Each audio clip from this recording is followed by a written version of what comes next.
মুহাম্মদ রাসূলুল্লাহ সাল্লাল্লাহু আলাইহি ওয়াসাল্লামের মেয়ে ছিল কটি? কথা বলে। আজকের ওয়াজ করে আমি পরিতৃপ্ত হতে পারছি না। মানে আজকের আপনারা সারাদিন খাননি, রমজান মাস আসতেছে সেই চিন্তায় আজকের কি না খেয়ে রয়েছেন নাকি সবাই? না খেয়ে থাকলে একটু ক্ষুধা লাগলে দেখবেন মিষ্টি জিনিসও তিতো লাগে, টক লাগে। তো আপনাদের এখন টক তিতো লাগতেছে নাকি? আচ্ছা, দুপুরবেলা খেয়েছেন কে কে? একটু হাত তোলেন তো দেখি। দুপুরে কে কে খেয়েছেন? একটু চাদরের ভেতরে হাত উঁচা করেন, ফেরেশতারা একটু ফটো করে নিক। নারায়ে তাকবীর, নারায়ে তাকবীর। এই হাত তুলতে কষ্ট হইল? এই হাত খোদার কসম জাহান্নামে যাবে না। আল্লাহর কোরআনের সত্যতা সার্টিফিকেট দিয়ে যে হাত উঁচু করলেন চাদরের ভিতর থেকে, কম্বলের ভিতর থেকে বা কোনো কাপড়ের ভিতর থেকে, এই হাতটা আল্লাহর কোরআনের পক্ষে সাক্ষ্য দিয়ে হাত উঁচু করেছেন, এই হাতটা আপনার জাহান্নামে যাবে না। আচ্ছা, এই হাতটা যদি জান্নাতি হয় আর বডিগুলো সব জাহান্নামে যাবে তো নাকি? কথা বলেন। এই বডিগুলো মুখে মদ খেয়েছেন, সুদের ব্যবসা করেছেন, হাত দিয়ে টাকা লেনদেন করেছেন, কারো গালে চড় মেরেছেন, কটু কথায় জবান দিয়ে কারো গালি দিয়েছেন, কারো পা দিয়ে লাথি মেরেছেন। তো পা দিয়ে অপরাধ করেননি? করেননি? করেছেন না করেননি? হাত দিয়ে চড় মেরেছেন, অপরাধ হলো না? হলো না? জবান দিয়ে মদ খেয়েছেন, গালের অপরাধ হলো না? হলো না? এই গালি গালাজ করেছেন মুখ দিয়ে, অপরাধ হলো না? হলো না? তাহলে এই অপরাধী এদের শাস্তি হলো জাহান্নাম। টোটাল বডির অঙ্গ প্রত্যঙ্গ যে যে কাজ করবে এ কাজের প্রতিদান হলো জাহান্নাম, কোরআনের বিরুদ্ধচারণ কাজ করলে। কিন্তু পয়গম্বর মুহাম্মদ রাসূলুল্লাহ বলছেন হাতটা কি আলাদা করা যাবে? এ বলেন, হাতটা আলাদা করা যাবে? এই অপরাধী বডির সঙ্গে হাতটা জোড়ানো আলাদা। হাতটা হাত ধরে টানলে বডিটা সব যাবে না? যাবে না? বডিটা সব যাবে। এই হাতে সেদিন জবান খুলে দেবে। আলিয়াউমা নাকতিমু আলা আফওয়াহিম ওয়া তুকাল্লিমুনা আইদিহিম ওয়া তাশহাদু আরজুলুহুম বিমা কানু ইয়াকসিবুন। জোরে বলুন একটা আল্লাহু আকবার। কোরআনের 22 পারা সূরা ইয়াসিন। কি সূরা বললাম? সূরা ইয়াসিন। আল্লাহ বলছেন আল্লাহ পাক হাসরের মাঠে যেদিন হাজির করবেন সেদিন জবানকে আল্লাহ মোহর মেরে দেবেন। আলিয়াউমা নাকতিমু আলা আফওয়াহিম, জবান বন্ধ করে দেবেন। ওয়া তুকাল্লিমুনা আইদিহিম, হাত সেদিন জবান খুলে কথা বলবে। কার পুকুরে রাতের বেলা জাল ফেলে জাল টেনে টেনে মাছ ধরে এনেছেন, হাত সেদিন সাক্ষ্য দেবে। পা দিয়ে হেঁটে চলে গেছেন আপনি চুরি করতে, ডাকাতি করতে, ছিনতাইগিরি করতে, পরের দরজায় কড়া নাড়া দিতে। বিধবা নারী, তার স্বামী ঘরে নাই, রাত 12টা 1টা 2টোর সময় দরজার কড়া নাড়া দিতে গেছেন। জীবন যৌবনে ক্ষুধানিবৃত্তি করবেন, পা দিয়ে হেঁটে গেছেন না যাননি? সেখানে যেতে গেলে তো পা দিয়ে হেঁটে যেতে হবে। পা সেদিন জবান খুলে দিয়ে দেবে, দিয়ে বলে আল্লাহ আমার দিয়ে এই কাজগুলো করিয়েছিল। হাত বললে আল্লাহ আমার দিয়ে এই কাজগুলো করেছিল। আল্লাহ আপনার জবান আমার জবান বন্ধ করে দিয়ে দেবেন। সেদিন অঙ্গ প্রত্যঙ্গ কথা বলবে, আর অপরাধের শাস্তি হিসাবে আল্লাহ অঙ্গ প্রত্যঙ্গগুলো জাহান্নামের আগুনে জ্বালাবেন। তাহলে আমাদের দেহগুলো জ্বলবে না? জ্বলবে না? অপরাধের কারণে দেহগুলো তো জ্বলবে, কিন্তু এই জান্নাতি হাতটা দেহের সঙ্গে অ্যাডজাস্ট হওয়ার কারণে আল্লাহ বলে হাত তুমি জান্নাতে চলে যাও। আমার কোরআনের পক্ষে সাক্ষ্য দিয়েছিলে, আমি আল্লাহ বড় পছন্দ করেছিলাম, এই জন্য তুমি জান্নাতে যাও। হাত বলবে আল্লাহ আমি তো একা জান্নাতে যেতে পারবো না, টোটাল অঙ্গ প্রত্যঙ্গ বডির সঙ্গে আমার হাত বডির সঙ্গে জোড়া। আল্লাহ তখন বলবেন বডি ছাড়া তুমি যেতে পারবে না। হাত বলবে লা ইয়া রব্বি, আমার পক্ষে বডি ছাড়া যাওয়া সম্ভব হবে না। আল্লাহ বলেন তোমার মর্যাদার খাতিরে আমি অপরাধী বডিটাকেও জান্নাত হালাল বানিয়ে দিলাম। নারায়ে তাকবীর। তাহলে এই মজলিসে আল্লাহু আকবার বলা যেমন লাভ, হাত তোলাও তেমন লাভ। কিন্তু আমরা অনেকে মনে মনে চিন্তা করি সামনে সলিমউদ্দিন চাচা, আব্দুল করিম দাদা, আব্দুর রহমান ভাই আছে, ওরা যা পারে করুক, আমরা পেছনের দিকে খেজুর গাছের গোড়ায় আছি, আমরা ওই মামা জয় জয় করে দেব। এ ঠিক বললাম না ভুল বললাম? এরকম কাণ্ড ঘটে। পয়গম্বর মুহাম্মদ রাসূলুল্লাহর কন্যা কজন? 4 জন। আল্লাহু আকবার। এইবার একটু জবান সরিয়েছে, আওয়াজটা বেশ আমার কান পর্যন্ত এসেছে। এত সময় এরকম জোরের আওয়াজ আসেনি। আল্লাহু আকবার। 4 জন। এই 4 জন কন্যাদের ভিতরে সব থেকে কনিষ্ঠ ছোট কন্যাটি কে ছিল? আলহামদুলিল্লাহ। ওয়াজ শুনে শুনে, বই না পড়লো ওয়াজ শুনে শুনে অনেক জিনিস মুখস্থ করা যায়, ঠিক না ভুল? মুখস্থ করা যায়। এই ফাতেমাতুজ জহরা রাদিয়াল্লাহু আনহার সঙ্গে হযরতে আলী মুর্তজা রাদিয়াল্লাহু আনহু বিশ্ব নবীর 4 জন প্রিয় সাহাবীর ভিতরে একজন। রাসূলের কাছের মানুষ ছিল 4 জন। কজন? 4 জন। আবু বকর, ওমর, ওসমান, আলী মুর্তজা রাদিয়াল্লাহু আনহু, এই 4 জন ছিল। এই 4 জনের একজনের নাম হযরতে আলী। পয়গম্বর মুহাম্মদ রাসূলুল্লাহ আল্লাহর পছন্দটাকে বাস্তবে রূপদান করতে যে আলীর সঙ্গে ফাতেমার বিয়ে দিয়েছিল। খুব ভালো করে শুনেন, খুব সংক্ষেপ করে বলছি। হযরতে আলীর চাল ছিল না, চুলো ছিল না, জায়গা ছিল না, জমি ছিল না, ব্যবসা ছিল না, কিছুই ছিল না। পয়গম্বরের বিবি হযরতে মাইশাতুল হুমায়রার উনানে যেদিন হাঁড়ি উঠত, সেদিন আলীর নসিবে কিছু জুটত। আলী 24 ঘন্টা পয়গম্বরের পাশে পাশে থাকার চেষ্টা করত। জোরে বলুন একটু সুবহানাল্লাহ। পয়গম্বর বিবিদের নিয়ে যখন ঘরের ভিতরে যেতেন, আলীর তখন বিয়ে হয়নি, আলী দরজার সামনে বাইরে থাকতেন। মানে নবী যখন যেখানে যায় আলী সঙ্গী হয়ে যায়, লেজের মতো জুড়ে জুড়ে পয়গম্বরের সঙ্গে থাকতেন। জোরে বলুন সুবহানাল্লাহ। এই আলীর সঙ্গে বিয়ে হয়ে গেল ফাতেমার।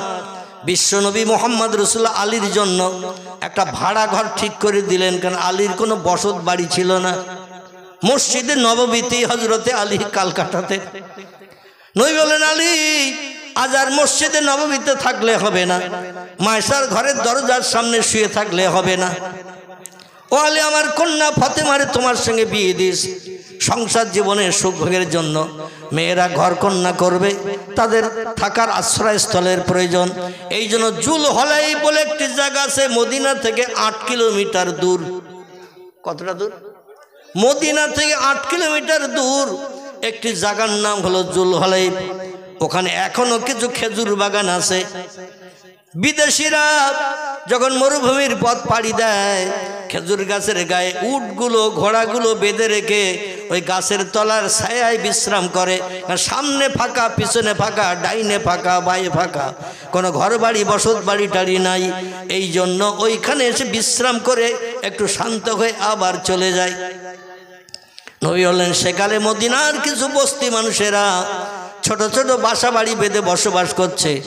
আমি একজন সাহাবীর মাধ্যম দিয়ে খবর পেলাম একটা ঘর এখনো খালি আছে, ভাড়া দেওয়ার উপযুক্ত হিসাবে একটা ঘর খালি আছে, সে ঘরে লোকজন বাস করে না। আমি সাহাবীকে দিয়ে বলেছি ওই ঘরটা ভাড়া ঠিক করে দিতে। তোমাদের আলী যেতে হবে ফাতেমারে নিয়ে ওইখানে বসবাস করতে। জোরে বলুন একটু সুবহানাল্লাহ। আলী বললেন, ইয়া রাসূলুল্লাহ, আপনি যে তথ্য দেবেন আপনার তথ্য আমার জন্য শিরোধার্য। আপনি যেখানে যেতে বলবেন সেখানে যাব। তবে আগে যদি জানতাম মদিনা ছেড়ে এই দূরে 8 কিলোমিটার দূরে আমার যেতে হবে ফাতেমারে নিয়ে ঘর সংসার করতে, আমি বিয়ের পিড়িতে বসতাম না, আপনার কন্যা ফাতেমারে বিয়ে করতাম না। কারণ আমার মন বাঁচে না, প্রাণ বাঁচে না আপনার বিহনে।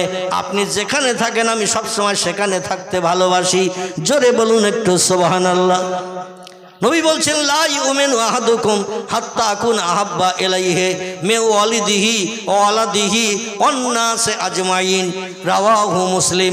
আল্লাহর নবী সাল্লাল্লাহু আলাইহি ওয়াসাল্লাম পবিত্র মুসলিম শরীফের হাদিসে জানিয়েছেন, লা ইউমিনু আহাদুকুম, তোমাদের ভিতরে ওই লোকটি কখনো ঈমানদার মুমিন মুসলমান হিসাবে বিবেচিত হবে না, মুসলমান হিসাবে সাব্যস্ত হবে না, হাত্তা আকুন আহাব্বা ইলাইহি, আমি মুহাম্মদ রাসূলুল্লাহ আমাকে যত সময় না পর্যন্ত সব ভালোবাসার থেকে বেশি না ভালোবাসবে।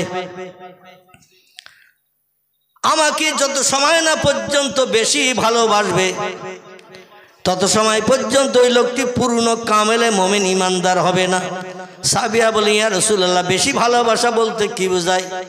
নবী বলছেন, মে ওয়ালিদিহি ওয়া ওয়ালাদিহি ওয়ান নাসি আজমাইন। সন্তান যেমন তার বাপকে ভালোবাসে, বাপ যেমন সন্তানকে ভালোবাসে, মা যেমন মেয়েকে ভালোবাসে, মেয়ে যেমন মাকে ভালোবাসে, ভাই বোনকে ভালোবাসে, বোন ভাইকে ভালোবাসে, একজন আরেকজনকে রক্তের বাঁধনে যেমন বেশি বেশি ভালোবাসে, তার থেকে বেশি ভালোবাসা আমি মুহাম্মদ আমার সঙ্গে তৈরি করা না পর্যন্ত পূর্ণ ঈমানদার তুমি হতে পারলে না। আলী বলে ইয়া রাসূলুল্লাহ, এই জন্য আপনার হুকুম তামিল করার জন্য সবসময় আপনার ধারে পাশে ঘুরি, আপনার ধারে পাশে থাকে, কখন কোনটা বলেন, কখন কোনটা করতে হয়, এই জন্য আপনার কাছাকাছি থাকে। আপনাকে সব থেকে বেশি যে মানুষটারে সবসময় কাছে কাছে থাকে তার সঙ্গে ভালোবাসা একটু বেশি হয় না? হয় না? কাছাকাছি যে সব সময় থাকে, চলতে ফিরতে উঠতে বসতে যে থাকে সব সময় কাছাকাছি, এই লোকটি দেখবেন বেশি মহব্বতের মানুষ হয়, বেশি প্রিয় হয়। আলী বলছেন এই জন্য আমি আপনার সঙ্গে থাকার চিন্তা ভাবনা করি, সবসময় আপনার কাছে কাছে থাকি। কিন্তু ফাতেমাকে বিয়ে করার কারণে 8 কিলোমিটার দূরে বাসাবাড়ি ঠিক করেছেন। আমি সেখান থেকে কখন আসবার কখন যাব, বিশ্বাস করি ইয়া রাসূলুল্লাহ প্রতি ওয়াক্তে প্রথম কাতারে আপনার পিছনে আমি ইক্তেদা করার চিন্তা ভাবনা করি। জামাতে আপনার পিছনে প্রথম কাতারে দাঁড়াই উট কোরবানি সব পাওয়ার আশায়। কিন্তু ওই জুলহলাইফ থেকে যদি আমি প্রতি ওয়াক্ত নামাজ পড়তে আসি 8 কিলোমিটার দূর থেকে, আমার তো ঘোড়া নাই, আমার তো উট নাই, পায়ে হেঁটে হেঁটে আসতে হবে। জামাতে হয়তো আমি অ্যাটেন্ড করতে পারবো, কিন্তু পিছনের কাতারে দাঁড়াতে হবে। মানে আগে যারা আসে তারা তো আগে আগে কাতারগুলো ভরাট করে, ঠিক কিনা? তবে আমাদের মহল্লার মসজিদে আগে আসবে যারা, ওই পিছনের কাতারে বসে থাকে তারা। আমি মাঝে মাঝে কিছু উপদেশামূলক বক্তব্য জুমার দিন রাখার সময় পিছনের মানুষকেও মাঝে মাঝে ডেকে ভিতরে ঢোকাই। এ ঠিক বললাম না ভুল বললাম? আপনারা যারা বাইরে আছেন ভিতরে আসেন, কারণ আলো আধারে আড়ালে থাকলে বক্তব্য রেখে কলিজা পরিতৃপ্ত হয় না, ঠিক কিনা? পিছনে বসে থাকবে, মসজিদে লোক নাই তবু থাকবে পিছনে। মানে ও উট কোরবানি সব নেবে না, গরু কোরবানি সব নেবে না, ছাগল কোরবানি সব নেবে না, ও ডিমের সব নেবে। কিসের? 7 টাকার ডিমের সব নেবে, বেশি সব নেবে না। আলী বলছেন ইয়া রাসূলুল্লাহ আমি জামাতে হাজির হতে পারবো কিনা আমার ভয় হচ্ছে, কারণ এই দূরের পথ আসতে হবে। নবী বললেন আলী আর কোনো বক্তব্য আছে? আলী বলে ইয়া রাসূলুল্লাহ ওই 8 কিলোমিটার দূর জুলহলাইফে আমি যখন ফাতেমারে নিয়ে বসবাস করব, আর বেলালে হাফসি খালি মুখে মসজিদে নববীতে আজান দেবে, আবার বেলালের জবান হলো তোতলা।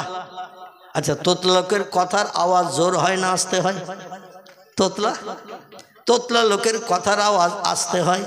বলে বেলাল যখন মসজিদে নববীতে আজান দেবে, বেলালের আজানের আওয়াজ 8 কিলোমিটার দূরে যদি না যায়, কখন কোন সময় জামাত হচ্ছে। এখন তো মোবাইল মেশিনে ঘড়ি আছে, হাতে হাত ঘড়ি আছে, দেওয়ালে দেওয়াল ঘড়ি আছে, আছে না নাই? টাইম দেখার জন্য বিভিন্ন যন্ত্র মেশিন বিজ্ঞানী তরফ থেকে বানানো হয়েছে। তখন তো ঘড়ির প্রচলন ছিল না, মোবাইলের প্রচলন ছিল না, দেওয়াল ঘড়ির কোনো প্রচলন ছিল না। আমার ভাইরা এমন করে রেডিও টেলিভিশনেও সময় দেখা যায়, যায় না? যায় না? সময়ের কথা বলে, তখন তো কিছুই ছিল না। আলী বলছেন ইয়া রাসূলুল্লাহ কখন কোন ওয়াক্তের আজান হচ্ছে আমি কি করে শুনবো বেলালের আওয়াজ? বেলাল তো মসজিদ নববীতে তোতলা জবানিতে আজান দেবে।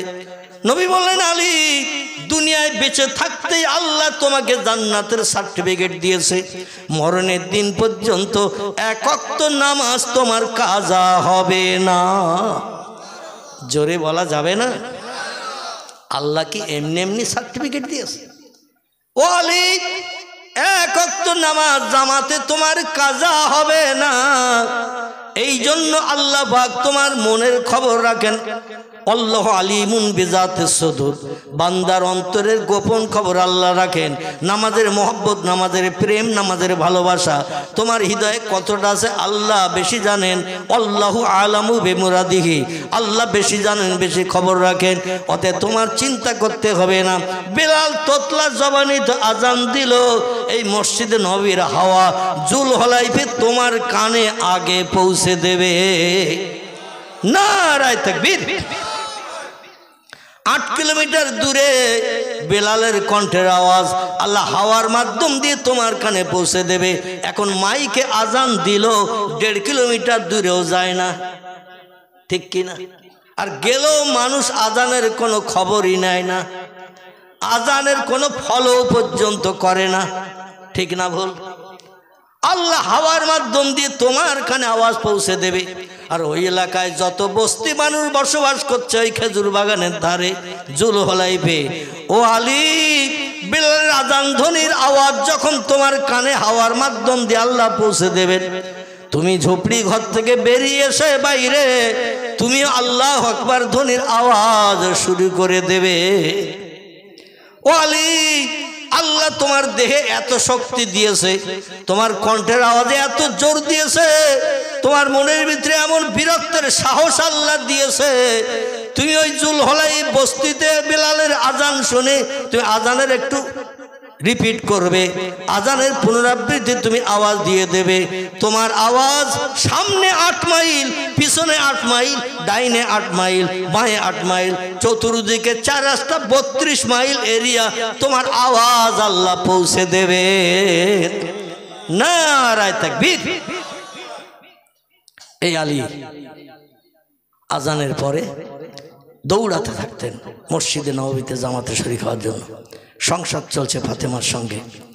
হযরত আলী রাদিয়াল্লাহ ইহুদির বাড়িতে দিন মজুরির কাজ করতেন, মজুরি খাটতেন, জন দিতেন, জন বাংলা ভাষায় যেটা বললে বুঝতে পারবেন। তার জায়গা ছিল না, জমি ছিল না, খেজুর বাগান ছিল না, পয়সা কড়ি ছিল না, কিচ্ছু ছিল না। ইহুদিদের খেজুর বাগানে দিয়ে পাকা খেজুর পেড়ে দিতেন, আবার বস্তাবন্দি করে বাড়ি পৌঁছে দিতেন। যেদিন গাছে খেজুর পাকা থাকতো না, কুয়া থেকে মশকে করে পানি ভর্তি করে কাঁধে ঝুলিয়ে নিয়ে সেই পানি বাড়িতে যে বড় বড় পাত্রে ঢেলে দিয়ে আবার কুয়ায় যেতেন, আবার মশকে করে পানি ভর্তি হতেন। ছাগলের চামড়ার মশক। আমি কলকাতা আলিয়ায় যখন পড়তাম 1983-84 সাল, কত সাল বললাম? 1983-84 সাল। 84 সালে আমি ফাইনাল টাইটেল পরীক্ষা দিয়েছিলাম, এখন আমার খেয়াল আছে। 83 সালে টাইটেল প্রথম বর্ষে ভর্তি হয়েছিলাম, দ্বিতীয় বর্ষ টাইটেল পড়ছিলাম। তো আমরা যে হোস্টেলে থাকতাম, হোস্টেলটির নাম হলো ইলিয়ট হোস্টেল। কি নাম বললাম? Elliot hostel. এই হোস্টেলে আমাদের কাছে মাটির একটা করে কলসি থাকতো, মাটির কলসি। তো ওই পানি নিয়ে এসে মানে যারা ওই পানি সাপ্লাই করতো আর কি, ওখানে ওরা ওই মশকে করে, ছাগলের চামড়ার মশকে করে পানি এনে এনে ওই মুখটা একটু চেপে ধরে নিয়ে আসতো আর কাঁধে বাঁধিয়ে নিয়ে আসতো। মুখটা একটু ঢল দিত আর হুড় করে পানি কলসির ভিতরে চলে যেত। আমাদের আবার মাসে মাসে পয়সা দিতে হতো, পয়সার বিনিময়ে পানি দিয়ে যেত। পড়াশোনার যাতে কোনো ল্যাপস না হয়, অসুবিধা না হয়, এই জন্য সব রকম ব্যবস্থা সেখানে ছিল, তো পয়সা খরচ করতে হতো। যাই হোক, এইরকম মশকে করে আলী কুয়া থেকে বালতি দৌড়ে ফেলে পানি তুলে মশক ভর্তি করে ইহুদিদের বাড়ি পৌঁছে দিত। তার প্রতিদান 1 দিরহাম, 1.5 দিরহাম, 2 দিরহাম কোনোদিন পেয়েছেন, কোনোদিন পান নাই। যেদিন 24 ঘন্টা হয়তো 18 ঘন্টা 24 ঘন্টা এই রকম কাজ করত, নামাজের ওয়াক্ত বাদ দিয়ে। নামাজের সময় দৌড়িয়ে নামাজ পড়তে আসতেন, আবার নামাজ হয়ে গেলে আবার কাজে যেয়ে জয়েন করতেন। জোরে বলুন একটু সুবহানাল্লাহ। হযরতে আলী মজুরি খেটে খেটে সংসার নির্বাহ করতেন। পয়গম্বর মোহাম্মদ রসুল্লাহ মাঝে মাঝে জামাই মেয়ের সংসার কেমন চলছে দেখতে যেতেন। এক সময় হযরত আলীর জ্বর হয়েছে, জ্বর, যাকে আরবি ভাষায় বলা হয় বোখার। কি বলা হয়? বোখার। বোখার বাংলা ভাষা আমরা জ্বর বলি, জ্বর। এই জ্বর হয়েছে, এমন জ্বর 1 সপ্তাহ উঠতে পারে না। আচ্ছা, জ্বর হলে গায়ে শক্তি ক্ষমতা হ্রাস হয় না? হয় না? শক্তি ক্ষমতা লোপ পেয়ে যায়। মিষ্টি রসগোল্লা জোরে রুগীর দিলে দেখবেন ওর গালে নিম ফলের মতো লাগে। ঠিক বললাম না ভুল বললাম? মিষ্টি রসগোল্লা যদি কঠিন জ্বর হয়, 104-5 জ্বর, দেখবেন রসগোল্লা দিলেও তার গালে তিতো লাগে। কোনো ভালো জিনিস খেতে দিলে খেতে পারে না, শরীর জরাজীর্ণ হয়ে যায়। এই জ্বর হয়ে গেলে দীর্ঘদিন হলে 7-8 দিন একটানা জ্বর, কাজে যেতে পারে না, ফতেমার উনানে হাঁড়ি ওঠে না। দেখতে দেখতে 1 সপ্তাহ কাল উনানে হাঁড়ি ওঠে না। হাসান হোসেন মার কাছে দৌড়িয়ে খেলা করে চলে আসে, ইয়া উম্মি, ও আমার মা জননী, আর তো ক্ষুধার যন্ত্রণা সহ্য করতে পারছি না, 3 দিন হয়ে গেছে একটানা উনানে হাঁড়ি ওঠে না। হযরত মা ফাতেমা বলে, তোমার নানার বাড়ি যাও, নানার বাড়ি যেয়ে দেখো কোনো সুযোগ সুবিধা আছে কিনা, কোনো খাবারের ব্যবস্থা আছে কিনা। 2 নাতি ইমাম হাসান হুসাইন রাদিয়াল্লাহু আনহুমা 2 জন দৌড়িয়ে ছুটে আসতেন নানার বাড়ি। নানিমা হযরত আয়েশাতুল হুমায়রা, উম্মে সালমা, উম্মে হাবিবা, জায়নাব বিনতে জাহাশ, জায়নাব বিনতে খুজাইমা, সাউদা, সুফিয়া, মাইমুনা, জাওয়ারিয়া, মারিয়া, এরা ছিল নবীজির স্ত্রীগণ। এদের বাড়িতে আসলে যে কোনো একজন স্ত্রীর ঘর থেকে কিছু না কিছু খাবারের ব্যবস্থা হতো। জোরে বলুন একটু সুবহানাল্লাহ। দেখতে দেখতে 7 দিন হয়ে গেছে, হযরত আলী কাজে যেতে পারে না। হাসান হোসেনকে ফাতেমা বলে নানার বাড়ি যাও, নানি আম্মাদের কাছে যাও। হাসান হোসেন বলে এক বাড়িতে কতবার যাব, কতবার যে হাত পাতবো, আমাদের কি মান সম্মান নাই? আমরা হলাম তাম দুনিয়ার যুবকদের সর্দার, আমাদের বিনা অনুমতিতে কোনো যুবক পুরুষ জান্নাতে যেতে পারবে না। আল্লাহ জান্নাতে যেতে গেলে আমাদের অনুমতির দরকার হবে। আর আমরা বারবার নানি মার কাছে আর নানি আম্মার কাছে হাত পেতে এইভাবে খাবার চাবো, ভিক্ষা করব, এটা আমাদের আর পছন্দ হয় না। আল্লাহ নবী বললেন ইসলাম শরীয়তের দুটি হালাল কাজ হলো সব থেকে নিকৃষ্ট। দুটি হালাল কাজ ইসলাম শরীয়তের সব থেকে নিকৃষ্ট হালাল, এর থেকে কম দরজার হালাল কাজ আর কিছু নাই। কাজটা হালাল, অবৈধ না বৈধ, তবে একেবারে নিকৃষ্ট হালাল, নিম্ন হালাল। সাহাবীরা বললেন মা হিয়া ইয়া রাসূলুল্লাহ, সেই কাজ দুটো কি কি? নিম্ন হালাল, যদিও হালাল যদিও ভালো, কিন্তু নিম্ন কাজ। কাজ দুটি কি কি? নবীজি বললেন এক নম্বরের কাজ হলো স্ত্রীর তালাক দেওয়া। কি দেওয়া? স্বামী স্ত্রীতে মতদ্বন্দ্ব হয়েছে, ঝগড়াঝাটি হয়েছে, কথা কাটাকাটি হয়েছে, আর সঙ্গে সঙ্গে একে দমে 11 বার বলে দিয়েছে তোরে তালাক দিলাম, তালাক দিলাম, তালাক দিলাম, তালাক দিলাম, একদমে যতবার বলা যায়। খিদিরপুরে অবশ্য এত বলে না, আমাদের গ্রামে এরকম ঘটনা অনেক জায়গায় ঘটেছে। দুর্ভাগ্য, এখনো তারা সেই স্ত্রী নিয়ে ঘর সংসার করছে, এখনো তারা সেই স্ত্রী নিয়ে ঘর সংসার করছে, স্ত্রীকে শোধরিয়ে নেয়নি। ইসলাম শরীয়তের নিয়ম আছে, রাগের মাথায় পড়ে যদি স্ত্রীর তালাক দেয় কেউ, ধৈর্য ধরতে না পারে, ইসলাম শরীয়তের নিয়ম আছে স্ত্রীকে আবার নেওয়ার, কিন্তু সেটা তাহলিল করতে হবে, অন্য জায়গায় বিয়ে দিতে হবে। সে স্বামী ছেড়ে দেবে, 3 মাস 10 দিন পরে আবার আপনি বিয়ে করে পুরনো স্ত্রীর ঘরে তুলতে পারবেন। কিন্তু এই অপরের কাছে বিয়ে দিতে হবে, এটার কেউ মেনে নিতে চাচ্ছে না। এমন ঘটনা অনেক জায়গায় অহরহ ঘটছে। নাউজুবিল্লাহ মিন জালিক, জোরে বলুন নাউজুবিল্লাহ।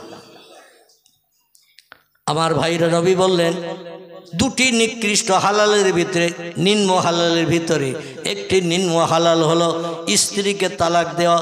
তুমি তোমার স্ত্রীর আচার ব্যবহারে খুশি হতে পারো নাই, এই জন্য তুমি তারে পৃথক করছো তোমার সংসার নির্বাহের জন্য।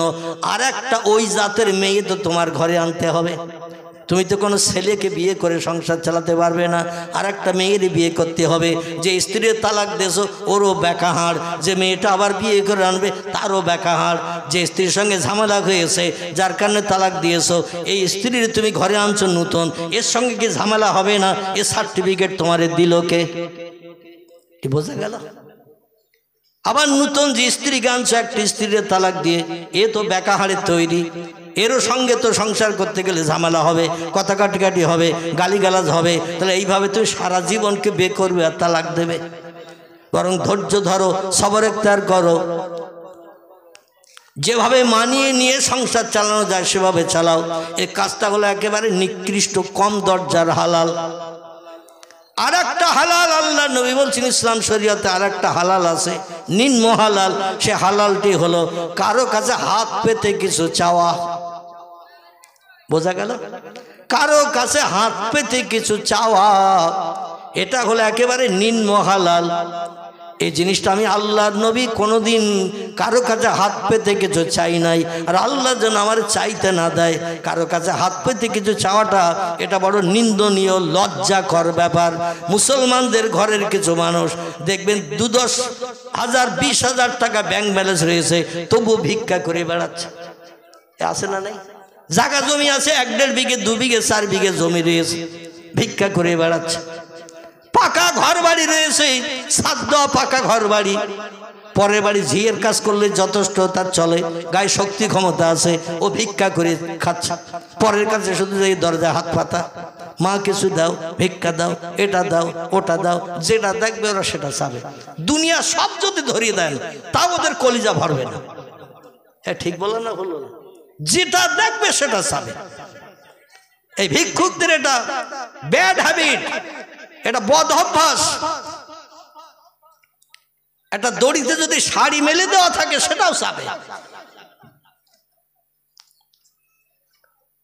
আমার শাড়ি ছেঁড়া, পরার কিচ্ছু নেই, ওই শাড়িটা আমার দেওয়া। এমন ভাবে দরদ দেখাবে, কলিজা আপনার আগুনে কলিজা বরফের মতন ঠান্ডা হয়ে যাবে।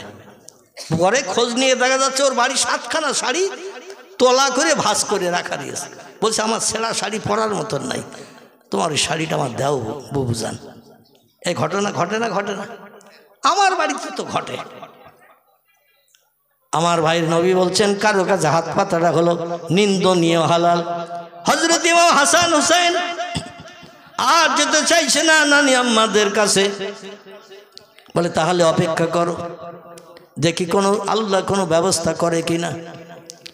ফাতেমা হযরত আলীকে ডেকে বলছেন প্রাণের স্বামী, দুটি বাচ্চা তারা ক্ষুধার যন্ত্রণায় কাতর, অনাহারা, আজ 3 দিন ওনার হাড়ি ওঠে না, এখনো পর্যন্ত আপনার জ্বর সারে নাই, মজুরি খাটতে যেতে পারছেন না, ইহুদির বাড়ি কাজ করতে যেতে পারছেন না, উপায় কি?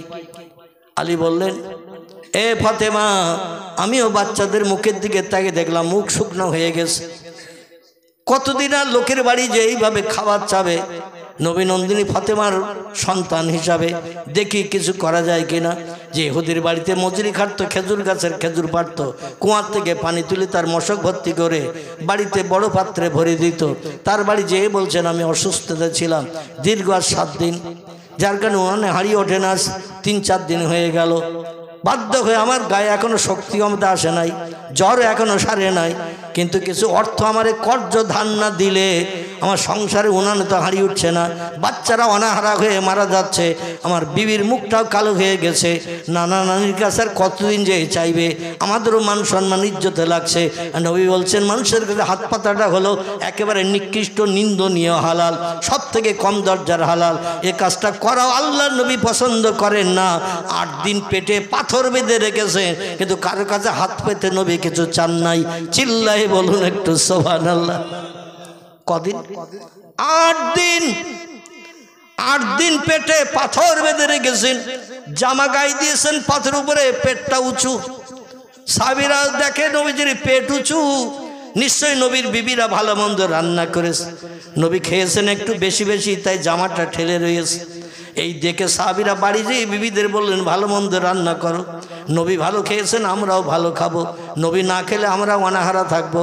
কারণ নবীর সঙ্গে আমাদের সম্পর্ক একেবারে আঙুলের সঙ্গে আঙুল যেমন গায়ে গায়ে থাকে, ওই রকম আমরা নবীর আদর্শের সঙ্গে জোড়া। জোরে বলুন একটু সুবহানাল্লাহ।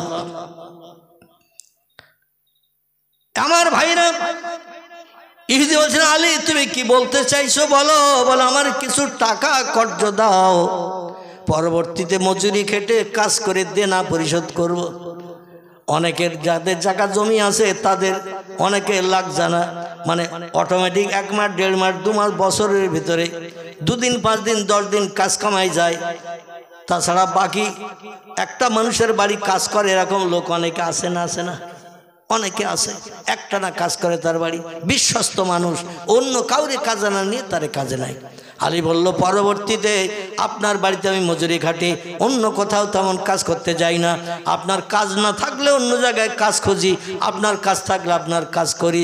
আপনি কম বেশি আমারে চেনেন, আমিও কম বেশি আপনারে চিনি। এখন আমি অসুস্থ জ্বরে পড়ে আছি, উনানে হাড়ি ওঠে না 7 দিন। কদিন? 7 দিন উনানে হাড়ি ওঠে না।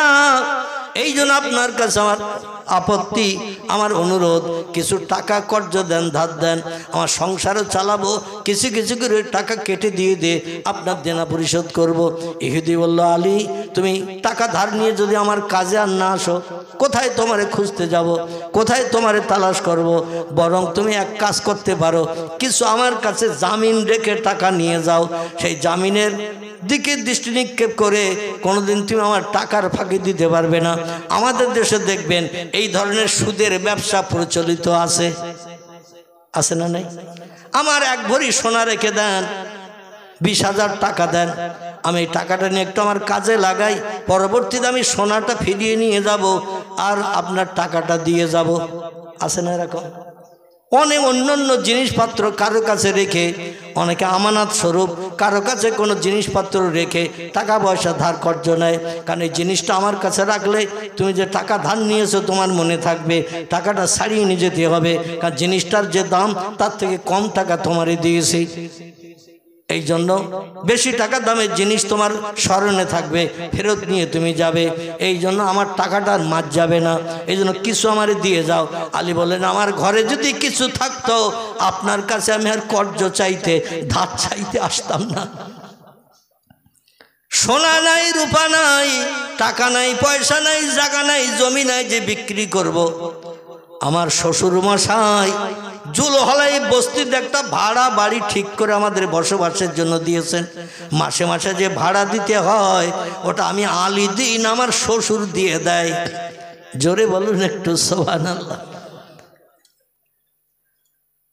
ইহুদি বলছেন, আলী কিন্তু আমি এমনি এমনি টাকা কর্জ দিয়ে তোমারে খুঁজে বেড়াবো না। তুমি যতই আমার বাড়ির কাজ করো, কম বেশি তোমারে চিনি, তুমি আমারে চেনো, কিন্তু এমনি এমনি টাকা ধার দিতে পারবো না। আলী বললেন, তাহলে আর কি করতে পারি? আমার বাচ্চাদের মুখে আমি আর কি দেবো? অনাহারা হয়ে তারা মারা যাবে, এটাই কি আপনি চান? ইহুদি বলছে, আলী একটা পথ অবলম্বন করলে আমি কিছু টাকা কর্জ দিয়ে তোমার সংসার নির্বাহের ব্যবস্থা করে দিতে পারি। আলী বললেন, ও ইহুদি ভাই, কি করলে তুমি কর্জ দেবে বলো?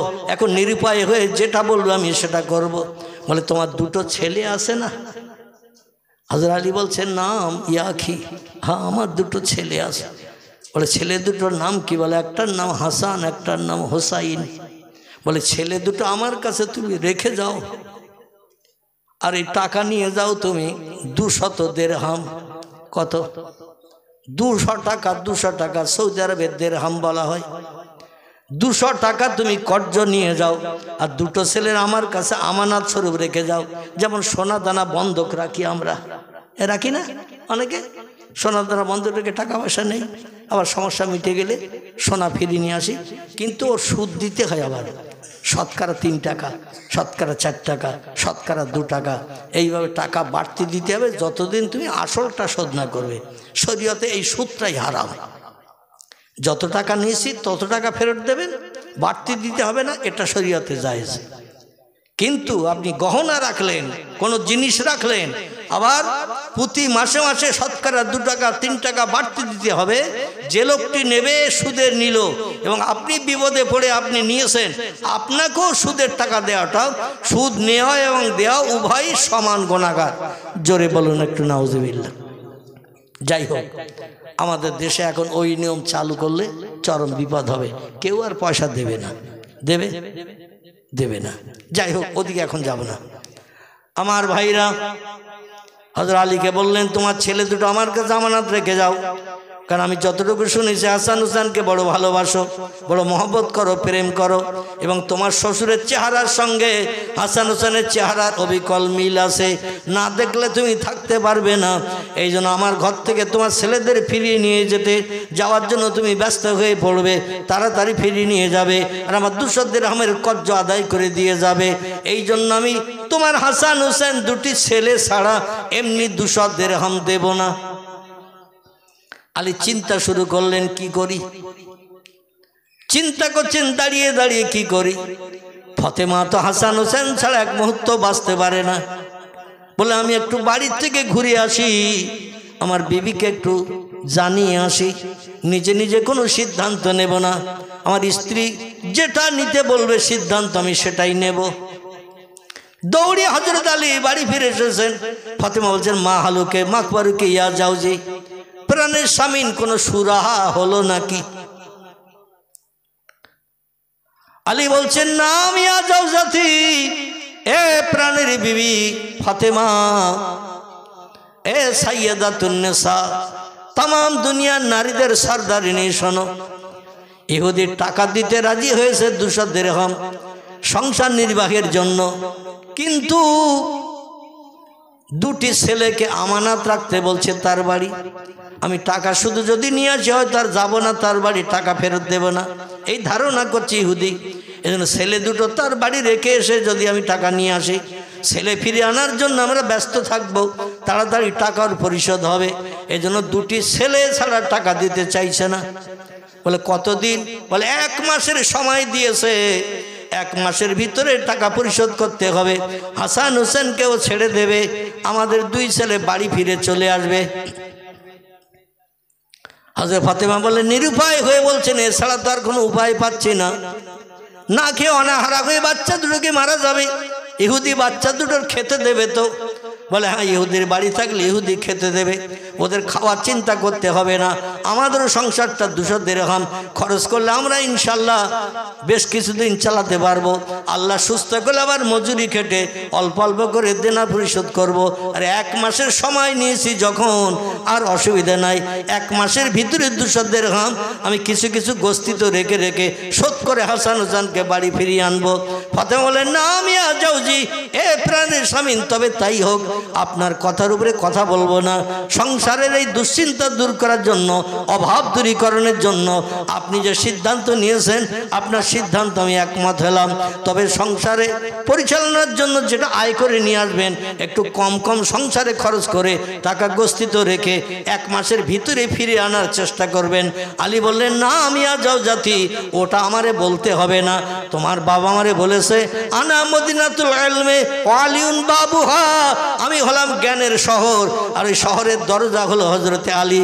তোমার বাবা আমার নামে সার্টিফিকেট দিয়েছে, তাম দুনিয়ার মুসলমানদের ভিতরে, ইমানদার মোমেনদের ভিতরে আল্লাহ পাক পয়গম্বরের পরে আমার জ্ঞান সব থেকে বেশি দিয়েছেন। তাম পৃথিবীর মুসলমানদের ভিতরে পয়গম্বরের পরে আল্লাহ যদি কাউরে ইসলাম শরীয়তের জ্ঞান দিয়ে থাকেন, সে জ্ঞানটা আল্লাহ আমাকেই বেশি দিয়েছেন। জোরে বলুন একটু সুবহানাল্লাহ। অবশ্যই আমি চিন্তা ভাবনা রাখবো। ফাতেমার 2 বেটাকে বাবার সঙ্গে পাঠিয়ে দিলেন, যাও বাবা, তোমার বাবা তোমাদের নিয়ে যাচ্ছেন কোন এক জায়গায় কিছু দেখাতে। বললেন না যে তোমাদের 2 জনকে রেখে বাড়ি চলে আসবে কিছু টাকা কর্জ নিয়ে, তার বলেননি, বললে হয়তো তারা যাবে না।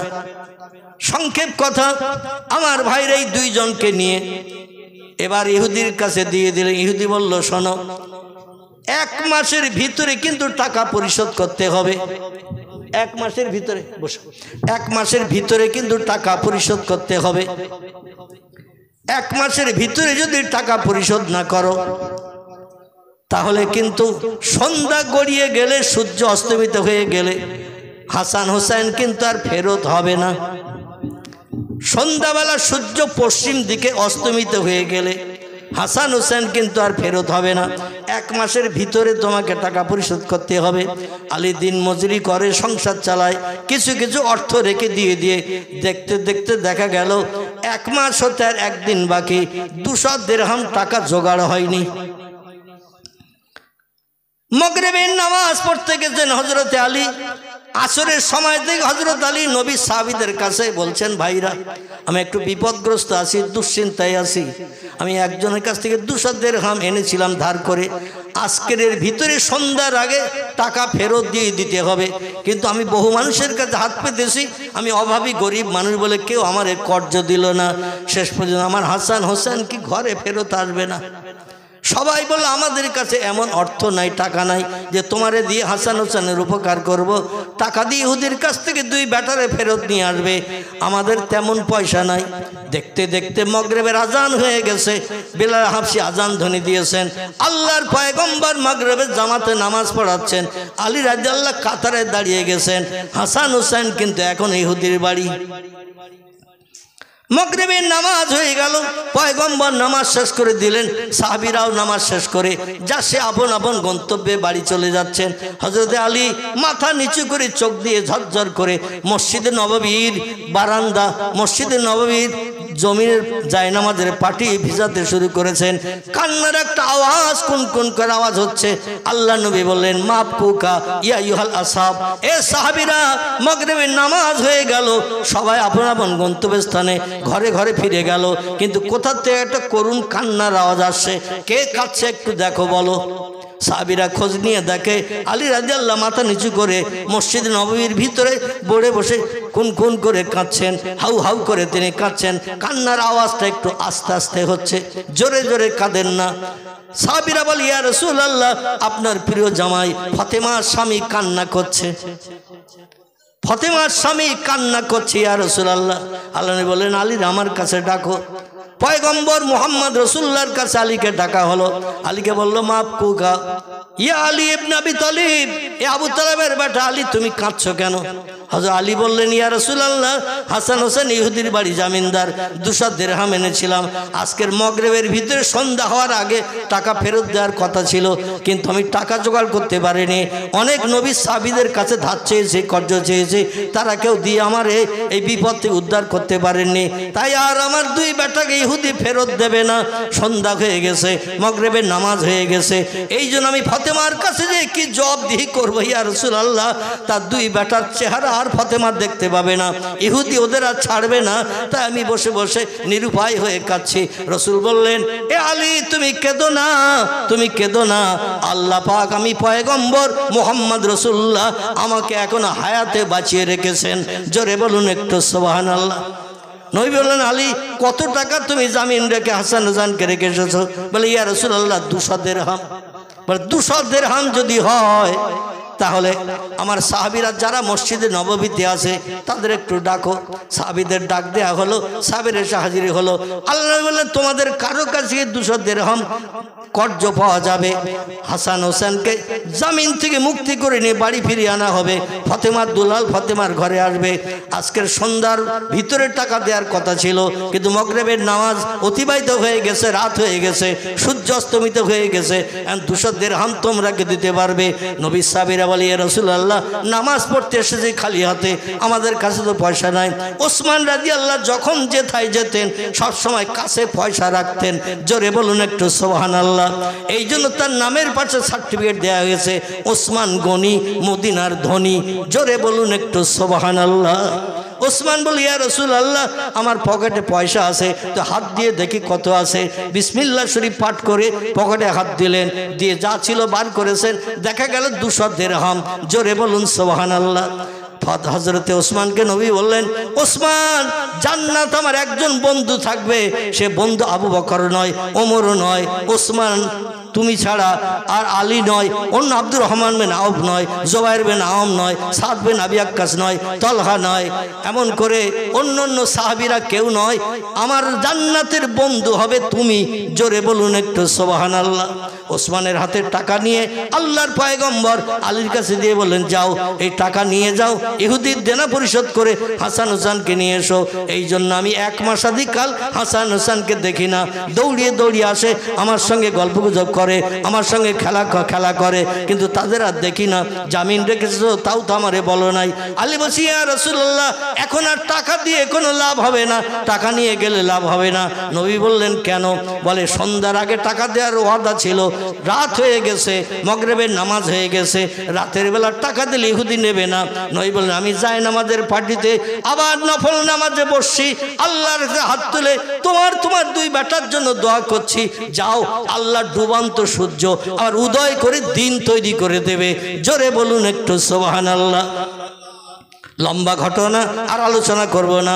পীরজাদা হুজুর কেবল এসেছেন, তিনি আপনাদের কাছে দীর্ঘ সময় ধরে আলোচনা রাখবেন ইনশাআল্লাহ। ইহুদির বাড়ি হযরতে আলী গেল, যে বললেন, উনি নিতে চাইলেন না। বলে, একটু বাইরে বার হও, পশ্চিম দিকে তাকাও, সূর্য যদি আপনার নজরে দেখা যায় তাহলে দিন আছে, এটাই প্রমাণ হবে, আর আমার টাকা আপনি নেবেন, 2 বেটারে ফেরত দেবেন। ইহুদি বলে, রাত কয়েক ঘন্টা হয়ে গেছে, আর এখন তোমার ছেলে তুমি ফেরত দিতে আসছো, এটা হবে না। বলে, একটু বাইরে বেরিয়ে দেখো। বাইরে বেরিয়ে দেখে পশ্চিম আকাশে সূর্য উদয় হয়ে দিনের আলো দিয়ে আস্তে আস্তে ডগমগ করে নিচের দিকে নামতে শুরু করেছে। চিল্লায় বলুন একটু সুবহানাল্লাহ, নারায়ে তাকবীর। এই দৃশ্য দেখেই ইহুদি হযরত আলীর কাছে বলল, তোমাদের সেই পয়গম্বরের কাছে আমারে নিয়ে যাও।